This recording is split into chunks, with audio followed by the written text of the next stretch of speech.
हाँ, बचपन में कहानियाँ और किस्से सुनने में बड़ा मज़ा आता था। दादा दादी सुनाते थे, घर के जो बूढ़ बुजुर्ग होते थे, अंकल आंटियाँ वो सब सुनाती थी। बहुत ही मज़ा आता था सुनने में। एक से एक बड़ी परियों की कहानी, राजा रानी की कहानी, भूत प्रेतों की कहानी। बच्चे जितना सुनते थे उतना उनको कम लगता था, सुनने में भी अच्छा लगता था। आप भी वो कभी चीज़ से गुजरे होंगे, हम भी वो चीज़ से गुजरे हुए हैं।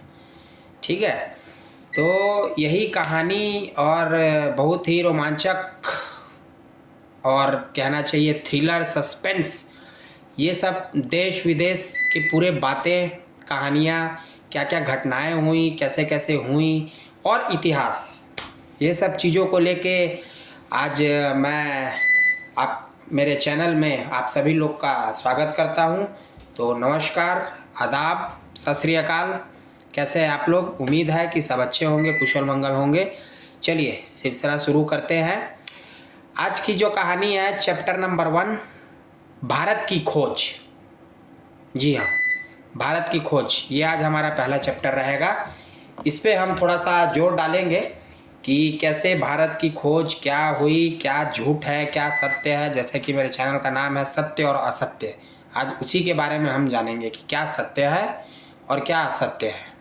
ठीक है, तो इतिहासकारों और परंपराओं से सदियों सदियों से बच्चों को पढ़ाया लाया जा रहा है, भारत की खोज किसने की।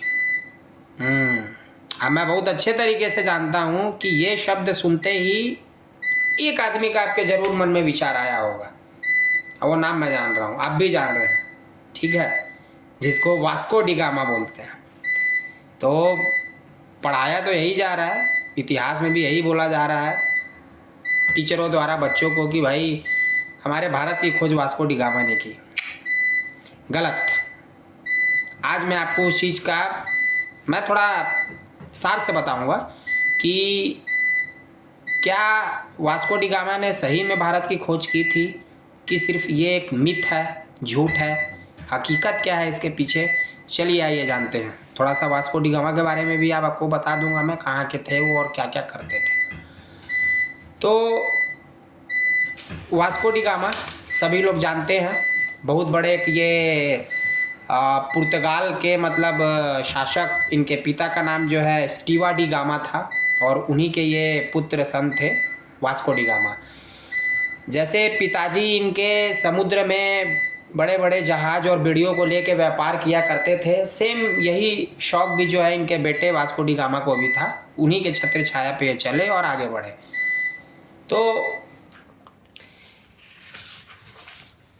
लोगों के द्वारा बताया गया है कि वास्को डी गामा ने भाई भारत की खोज की थी, और तरह तरह की बातें हैं, ये सब चीज़ें हैं।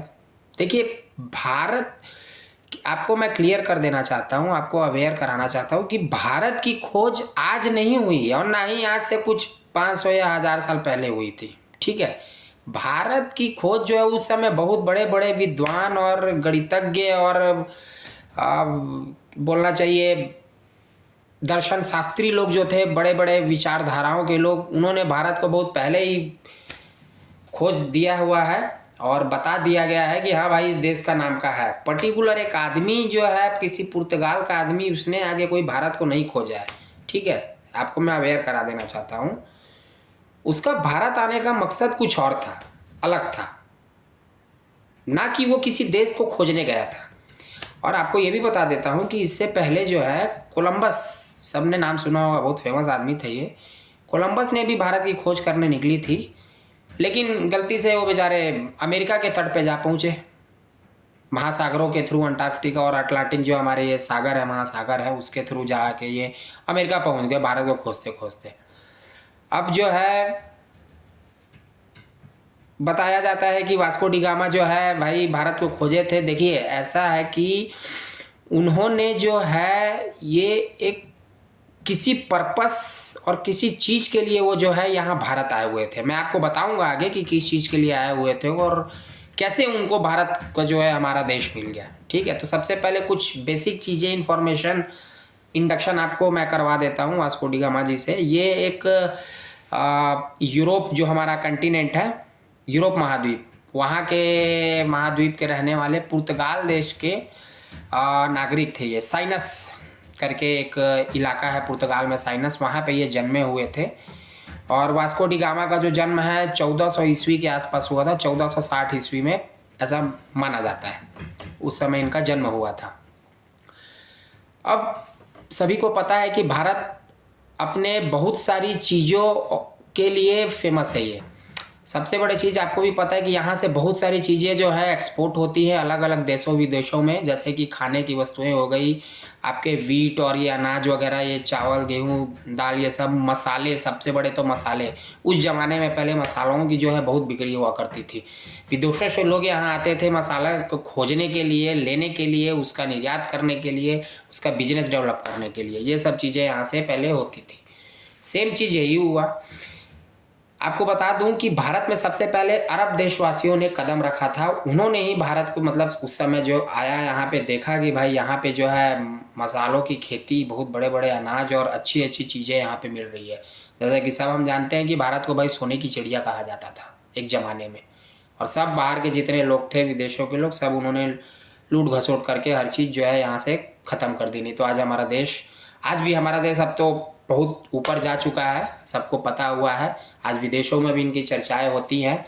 एक ज़माना था जब भारत देश को उतना कोई जानता नहीं था, लेकिन आज के डेट में हर एक नागरिक के ऊपर भारत का अपना गर्व है और गर्व रहना भी चाहिए। तो चलते हैं, आगे बढ़ते हैं। सबसे पहले जो है अरब के जो लोग थे, उन्होंने यहाँ भारत में आया, मसाले के उन्होंने जो है यहाँ पे राजाओं से, लोकल जो राजाएँ थे, वहाँ के साम्राज्य थे, यहाँ पे डील की कि भाई हम आपके मसाले खरीदना चाहते हैं, हमारे यहाँ लोगों की ज़रूरत है, हमें ज़रूरत है, उसके बदले में हम आपको कुछ हेल्प करेंगे हर तरीके से। तो भारत के लिए भी ये चीज़ अच्छी थी, जो पहले के राजा महाराजा थे, कि भाई अगर हमारा चीज़, जाहिर सी बात है, आपकी भी अगर कोई चीज़ बाहर कहीं पे अगर उसका कोई एडवर्टाइजमेंट हो रहा है या उसका मतलब किया जा रहा है, बेचा जा रहा है, तो आपको भी खुशी होगी जान के कि हाँ भाई मेरा चीज़ जो है बाहर में बिक रही है, तो आपकी एक वैल्यू बढ़ जाती है, एक आपकी डिमांडिंग फैक्टर बढ़ जाती है। सेम चीज़ भारत के उस समय महाराजाओं के साथ था कि अगर हमारे मसाले बाहर देश में जाके बिकते हैं तो भारत का देश का नाम भी होगा और हमें भी उनके बदले में हमसे भी कुछ चीज़ें मिलेंगी। यहाँ की इकोनॉमिकल पावर भी अच्छी मजबूत उस समय में हुई थी जब इन्होंने पूरा एक्सपोर्ट करना चालू किया, मसाले और अनाज वगैरह। तो सबसे पहले अरब देश आए। अब अरब देश को देखते देखते जो है यूरोप जो महाद्वीप है, उनके देश पुर्तगाल ने ये सोचा कि भाई ये अरब देशवासी जो है ये तो अपने मतलब खुद के एरिया और खुद के मतलब ज़मीन पे ये तो मसाले और अनाज तो उगा नहीं रहे हैं। उनको डाउट हुआ कि ये ला कहाँ से रहे हैं, थोड़ा इनका पता लगाया जाए। अब बहुत इन्होंने, पुर्तगाल ने बहुत कोशिश की पता लगाने की, पर वो चीज़ हो नहीं पाया। तब इनको कहीं ना कहीं से ये चीज़ पता चला कि हाँ ये जो है चीज़ें ये कहीं दूसरे देशों से इंपोर्ट कर रहे हैं और अपने यहाँ देशों में लाके बेच रहे हैं। ये चीज़ इन्होंने पता की, तो पता चला कि भाई एक भारत नाम का देश है जहाँ पे मसाले वगैरह जो है बहुत मिलते हैं सॉरी, और बहुत बड़े बड़े अच्छे अच्छे यहाँ अनाज होते हैं, बहुत सारी चीज़ें हैं भारत में। तो क्यों ना हम लोग भारत चला जाए और वहाँ पे ये चीज़ देखा जाए कि एक्चुअली है क्या वो चीज़। अब पुर्तगाल लोग पीछे लगे भाई जाने के लिए। वास्को डी गामा जी जो है ठान लिए कि भैया हमको भी भारत जाना है और हमको भी वहाँ से मसालों वगैरह का पूरा बिजनेस चालू करना है। तो वास्को डी गामा ने जो है मतलब समझ लीजिए वो ठान लिया था। 8 जुलाई 1497 ईस्वी की बात बता रहा हूँ मैं, उस समय जो है उन्होंने दौरा चालू किया था वहाँ से। अच्छा, अब कोई भी जगह जाने के लिए उसके बहुत सारे रास्ते होते हैं, तो सेम चीज़ वास्को डी गामा के साथ भी वही था कि भाई भारत जाए तो किन किन रास्तों से हम जा सकते हैं पहले ये पता किया जाए, और सबसे आसान तरीका और सबसे आसान रास्ता कौन सा है वो भी ढूंढा जाए। अब देखिए पुर्तगाल के पास 3 रास्ते थे, आपको बता देता हूँ मैं। सबसे पहला जो रास्ता था रसिया होते हुए चीन और बर्मा से भारत की ओर दाखिल होना। अब दूसरे देश में आप बॉर्डर में घुस रहे हैं वहाँ पे, और वहाँ से दाखिल होकर आप दूसरे और तीसरे देश में आ रहे हैं, ये बहुत बड़ा लंबा रूट था और बहुत ज़्यादा रिस्की था, वहाँ युद्ध होने का खतरा था। तो पहला रास्ता जो है ये टल गया। अब रहा दूसरा, दूसरा ये था कि भाई अरब के रास्ते होकर ईरान से अपन भारत जाया जाए। तो यार ये तो वही बात हो गई कि फिर मतलब समझ लीजिए एक आपको जो है जिस रास्ते से को पहले ही किसी देश ने बना चुका है और वो उसका रूट है, उसके वहाँ रूल एंड रेगुलेशन चलते हैं और आप उसमें अगर एंटर करेंगे तो जाहिर सी बात है कि युद्ध होना संभव है। सेम चीज़ उनके दिमाग में आया वास्को डी गामा जी के कि भाई अगर ये तो अरब ने ये रास्ता खोजा है, अगर हम भी उनके पीछे पीछे इसी रास्ते से चले गए तब तो फिर बहुत बड़ा युद्ध हो जाएगा और बहुत तकलीफ़ें बढ़ जाएंगी। तीसरा रास्ता था कि उनको समुद्र से आना था। आपको भी पता होगा अगर भारत का मैप देखेंगे, जो ये साइड से मैप और लेफ्ट और राइट से, नीचे जो है पूरा हिंद आपका पूरा जो है मतलब पैसिफिक भरा हुआ है इधर ओशन, और इधर पूरा बे ऑफ बंगाल वगैरह है, इधर पूरा अरब पैसिफिक है, लेफ्ट साइड इधर अरब पैसिफिक साइड है और इधर जो है पूरा बे ऑफ बंगाल है पूरे। और नीचे जब आएंगे भारत के नक्शे के जस्ट नीचे से पीछे बढ़ेंगे मैप में और ग्लोब में देखेंगे तो आपको पूरा जो है आर्कटिक, अटलांटिक और अंटार्कटिका के पूरे आपको जो पैसिफिक दिखेंगे। बहुत बड़ा समुंदर, जैसा कि पता है पूरी दुनिया जो है 75% पूरी जो है पानी से घिरी हुई है। समुद्रों के रास्ते भी खोजना एकदम बहुत बड़ा उस समय चैलेंज हुआ करता था, लेकिन वास्को डी गामा ने ठान लिया कि भाई मेरे को तो चलना है भारत, तो मैं समुद्र के मार्ग से ही जाऊँगा और मैं अपना रास्ता खुद बनाऊँगा। मैं किसी देश के प्रति बनाए हुए रास्ते या खुद किसी और से कुछ लेके मैं नहीं करूँगा, मैं अपने से खुद का बनाऊँगा। वास्को डी गामा ने ये चीज़ ठान लिया। 8 जुलाई 1497 को 4-5 बेड़िया नाव की और कई हजार जो है आदमी जो उनके रक्षक थे जहाज़ों में, जो बेड़े संभालते थे, और भी बहुत सारी चीज़ें थी जो सहायक आदमियाँ हुआ करते हैं नॉर्मली, वो लेके उन्होंने समुद्र के रास्ते चल पड़े भारत की ओर। चलते चलते जो है सबसे पहले ये अफ्रीका में कैप ऑफ गुड नामक स्थान पर गए। वहाँ पे उन्होंने अपने बेड़ों को रोका, वहाँ पे जो है अभ्यास किया, प्लानिंग की कि भाई और आगे कैसे क्या चलने चाहिए और क्या क्या होना चाहिए। अच्छा, आपको ये चीज़ पता होगी कि पहले जो है समुद्र के रास्तों में बहुत सारे जो है, आपने नाम सुना होगा पायरेट्स का, जो लुटेरे होते थे। पायरेट्स जो समुद्र के लुटेरे होते थे, अगर कोई बेड़ा जहाज आ रहा है तो वो उनके ऊपर कब्जा करते थे, हमला कर लेते थे गैर कानूनी तरीके से। तो वो चीज़ से भी उनको लड़ना था। ये बहुत बड़ा उनके लिए एक चैलेंज था वास्को डी गामा और उनके पूरी टीम के लिए। उस बीच में समुद्र में उनके साथ कई बार युद्ध भी हुआ है, उनके कई जहाज बेड़े जो है नुकसान भी पहुंचा, कुछ लोग मारे भी गए। और ये यात्रा आपको बता देता हूँ करीब 1 साल से 2 साल लग गए थे वास्को डी गामा को खोजते हुए समुद्र के रास्ते भारत आने तक। 1 साल से 2 साल लग गए थे। तो ये चीज़ था। अब अफ्रीका के राज्य में उन्होंने एंटर किया, अफ्रीका के थ्रू होते हुए, वो मतलब समुद्र से अफ्रीका के थ्रू होते हुए वो चल रहे थे। उनको एक वहाँ पे स्टेट पड़ा ओसाम्बा। उस समय में ओसाम्बा एक राज्य थी और वहाँ पे राजा राज किया करते थे, और वहाँ के जो राजा थे उनसे बहुत अच्छी पहले से मित्रता और दोस्ती थी वास्को डी गामा जी की। तो वास्को डी गामा उनके पास गए हेल्प मांगने के लिए, मदद मांगने के लिए कि भाई मैं निकला हूँ, एक भारत नाम का एक देश है जहाँ पे बहुत सारे अनाज और मर मसाले जो हैं बिक्री होते हैं, तो कृपया करके राजा आप मेरी मदद कीजिए। वास्को डी गामा ने वो अरब जो अफ्रीका के राज्य मतलब ओसाम्बा है उनके राजा से अनुरोध किया।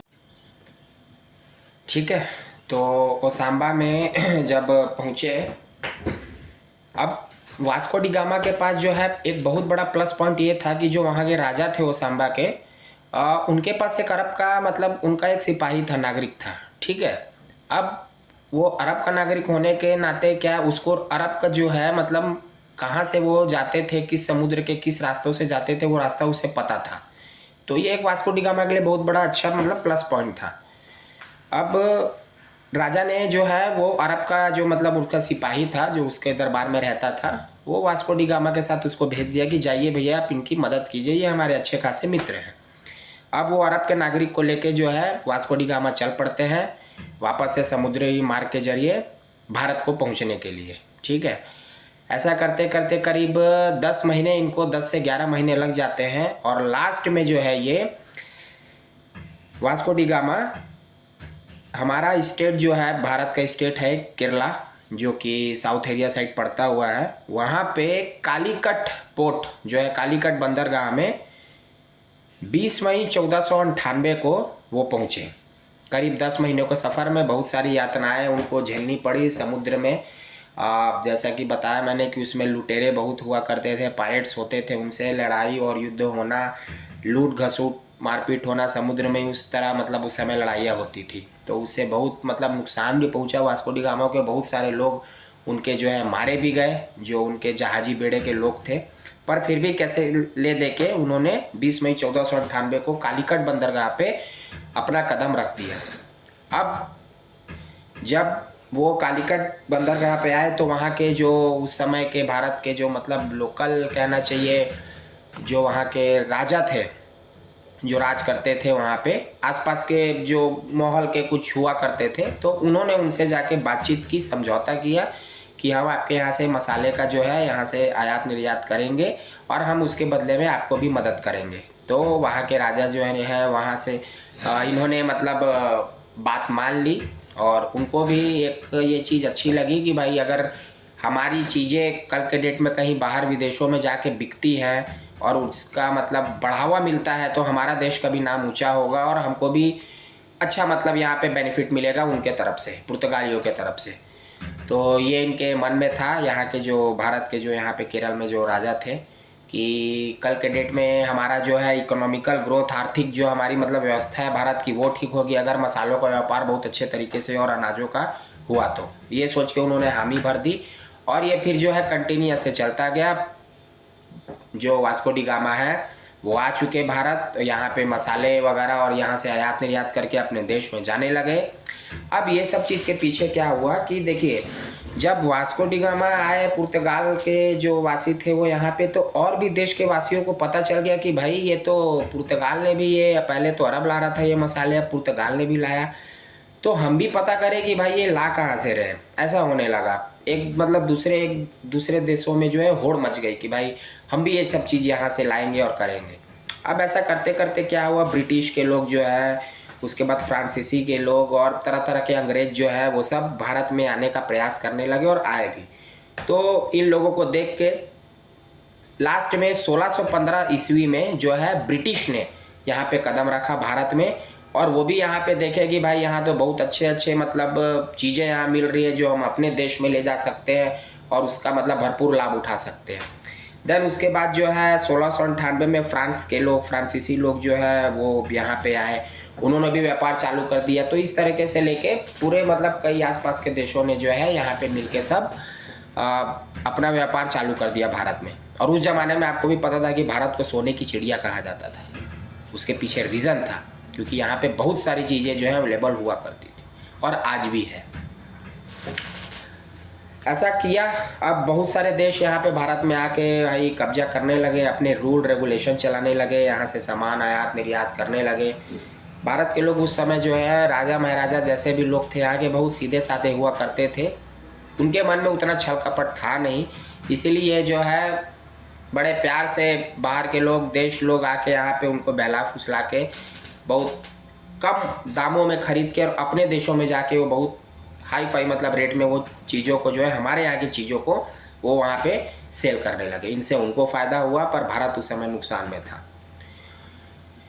अब जो है इस बीच में जो वास्को डी गामा जो है कंटिन्यूस आना जाना उनको लगा ही रहता था, मसालों का व्यापार चालू था उनका। ये सब चीज़ें देख के उनको फिर मन में ये हुआ कि अब बहुत सारे देशों का जो है यहाँ पे आना जाना लग गया है और बहुत सारे देश जो है यहाँ से हर चीज़ें ले जा रहे हैं। अब जो है वास्को डी गामा के एक मन में डर बैठ गया कि भाई अगर ऐसा ये होते रहा तब तो फिर हमारा जो है मतलब यहाँ पे आना बहुत धंधा जो है हमारा बिजनेस चौपट हो जाएगा, क्योंकि और भी देश लोग आ रहे हैं, कमी पड़ने लगेगी उस चीज़ों की, मसालों की और अनाजों की और जो भी चीज़ें हैं यहाँ के।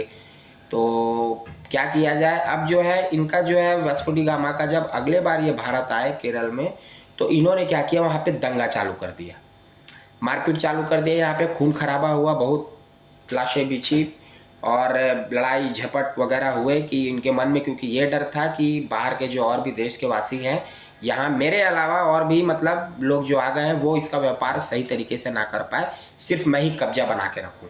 ये उनके मन में ऐसे विचार धारणा आई वास्को डी गामा के और उन्होंने यहाँ पे युद्ध छेड़ दिया। बहुत सारे धर्म परिवर्तन चालू कर दिए उन्होंने, ब्रिटिश लोगों ने भी जो है मतलब धर्म का परिवर्तन चालू कर दिया, लोगों को जो है मतलब अपने धर्म को मतलब मानने के लिए उनको जो है फोर्स करने लगे। ये सब चीज़ें हुई, बहुत दंगा फसाद हुआ। लास्ट में जो है सन 1503 में व्यापार करते करते जो है बहुत दिन यहाँ पे वास्को डी गामा रहे भी भारत में, और बहुत सारी चीज़ें उन्होंने यहाँ से लेके गई। 1503 ईस्वी में जो है वास्को डी गामा जो है वापस अपने पुर्तगाल लौट गए, क्योंकि उस समय फिर अंग्रेजों और ब्रिटिश जो वहाँ के लोग थे, शासक थे, उनकी पकड़ भारत में बहुत मजबूत हो गई थी और वो किसी से भी युद्ध कर रहे थे। उस समय किसी से भी लड़ जाते थे और उस पर मतलब वो जीत जाते थे। पुर्तगाली उस समय फिर कमज़ोर पड़ गए थे। तो लास्ट में 1503 में वास्को डी गामा को जो है मजबूरन भारत छोड़ के वहाँ से भागना पड़ा, और 1524 में ईस्वी में जो है वास्को डी गामा जी की मौत हो गई।